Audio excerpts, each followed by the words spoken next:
Vincent van Gogh, he's one of the most world-renowned, most beloved artists.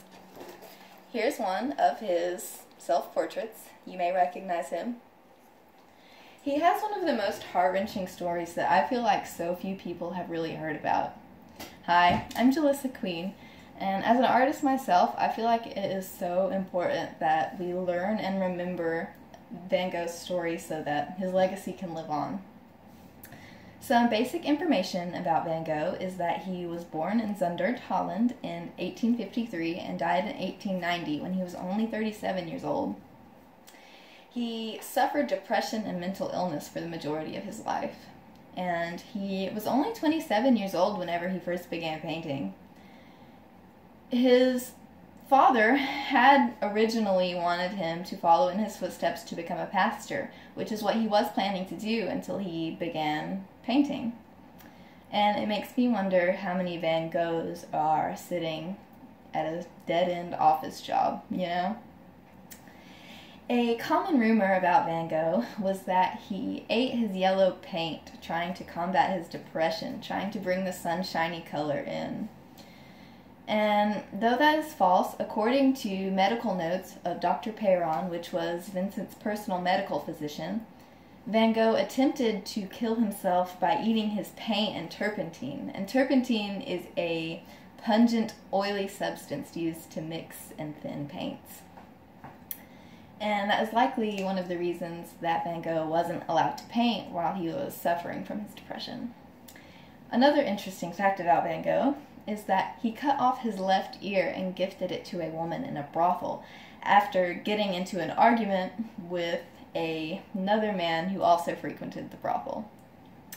Though author Martin Bailey has a different theory as to why he cut off his ear. He believes that he had just learned of his brother Theo's new engagement, and he believes that set him over the edge to cut off his ear. Either way, this act of self-mutilation landed him in a mental institution in 1888. According to Van Gogh's biography, he painted around 2,100 works of art in his lifetime. And his most famous ones while he was in Saint-Remy, the mental institution, specifically Starry Night, which he painted in 1889, which happened to be the year before his death. He often wrote letters to his younger brother Theo while he was in Saint-Remy, and these letters are now published in a novel called Letters to Theo. In one of the letters, he made this statement about Starry Night. "This morning I saw the countryside from my window a long time before the sunrise, with nothing but the morning star, which looked very big." And if you have seen Starry Night, you know exactly what he's talking about.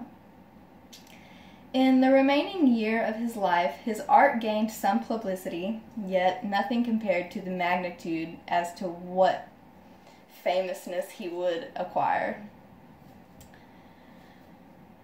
Previously, his younger brother Theo supported him financially so that he could be a freelance artist and produce his art freely.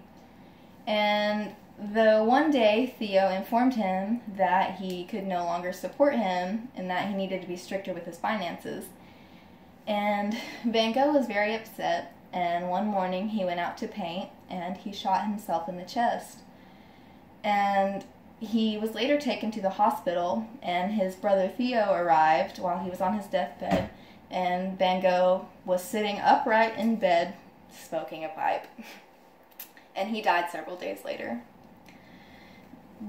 Van Gogh's life was very tragic and painful, but it was that led to the most beautiful raw works that he was able to create.